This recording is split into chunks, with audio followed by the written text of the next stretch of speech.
Getting a divorce in California means going through a specific legal process at your county superior court, from an initial filing through a mandatory waiting period to a final judgment that legally ends the marriage. This video covers the full journey, the residency requirement that determines whether you can file here at all, the different paths available depending on your situation, the stages a case goes through from start to judgment, the 6-month waiting period, and where the actual court forms live. Before anything else, California requires residency to file for divorce.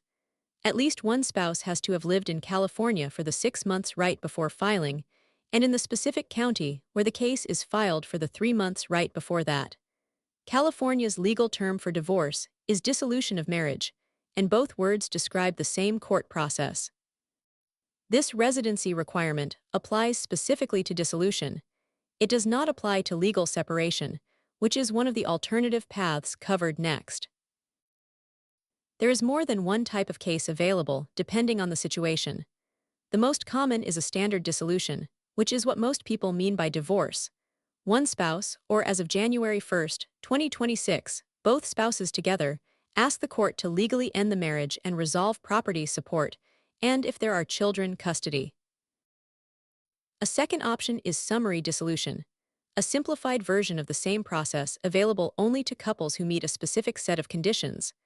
A marriage of 5 years or less, no children born or adopted together, no land or buildings owned by either spouse, community property and separate property, each worth no more than $57,000 not counting cars, and shared debts of no more than $7,000, again not counting car loans.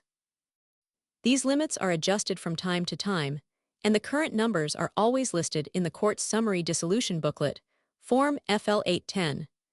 Both spouses have to agree to every term and sign the paperwork together, and summary dissolution generally moves through the court faster than a standard case because there is less for the court to review. A third option is legal separation, which resolves property, support, and custody the same way a divorce does, but does not end the marriage itself.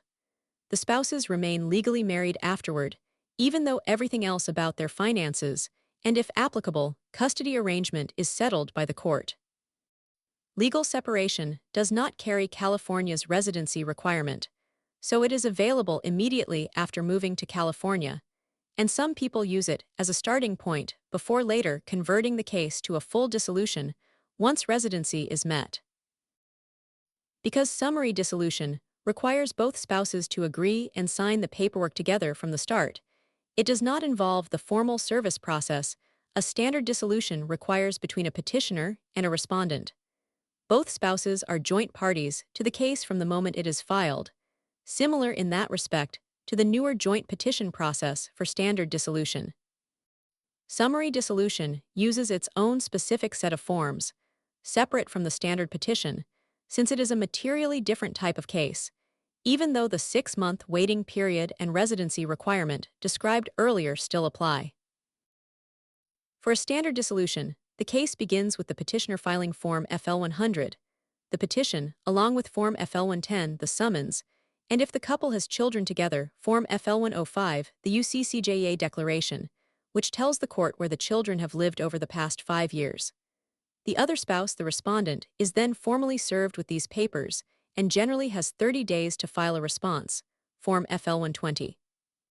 On the newer joint petition path, both spouses instead file together from the start on Form FL 700, skipping the separate filing and service steps between them, though the same forms for children still apply.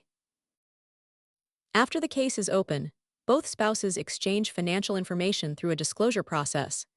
Income, expenses, assets, and debts, laid out on standardized forms so both sides are working from the same information.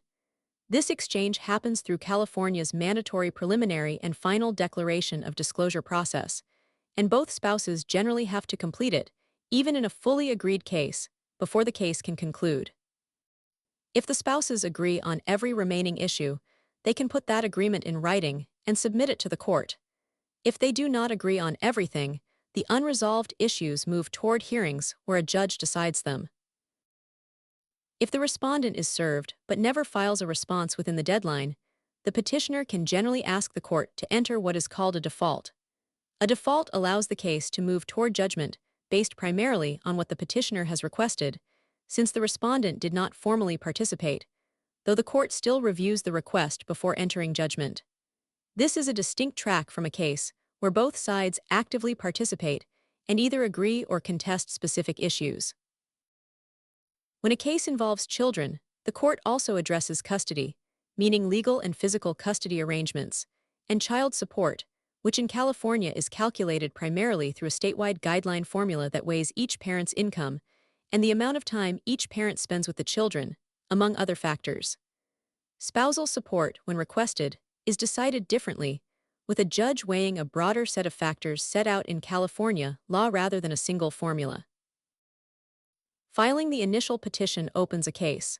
It does not by itself end the marriage. Until a judgment is entered, at the earliest after the 6-month waiting period, both spouses remain legally married, even after the petition has been filed and served. This distinction matters practically. Neither spouse can legally remarry until judgment has actually been entered. Running alongside all of that is California's waiting period. A judgment cannot be entered, and the marriage cannot be legally ended, until at least 6 months have passed from the date the respondent was served or first appeared in the case, whichever happened first. This applies even when both spouses agree on every term well before the 6 months are up. The waiting period is a fixed minimum, not something that can be shortened by agreement. Summary dissolution and the joint petition path still follow this same 6-month minimum. Once every issue is resolved, whether by agreement or by the court deciding contested points, and the 6-month waiting period has passed, the case concludes with a judgment. Form FL-180 is the judgment form itself, and it is the court's final, binding order. It legally ends the marriage as of the date specified, and it sets out the terms for property, support, and custody that both spouses are required to follow afterward. A certified copy of the judgment, available from the court clerk once it is entered, is generally what each spouse needs afterward as formal proof the marriage has ended, for purposes such as updating identification or remarrying.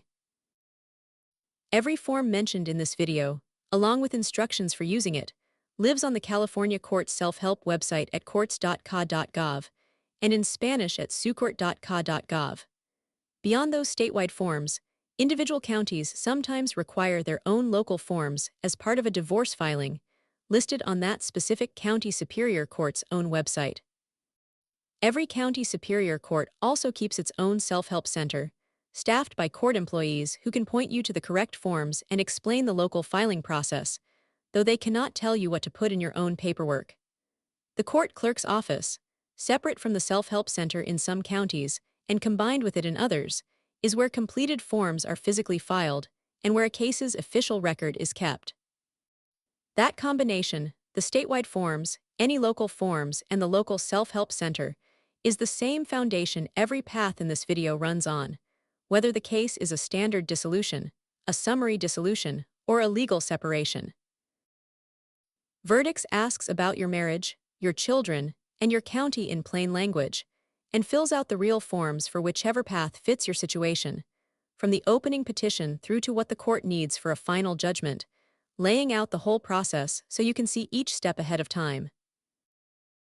Virdix is a document preparation service, not a law firm, and this is not legal advice. But for any of these paths, standard dissolution, summary dissolution, or legal separation, it turns the forms into a guided process built from your own answers. You can find it at virdix.co.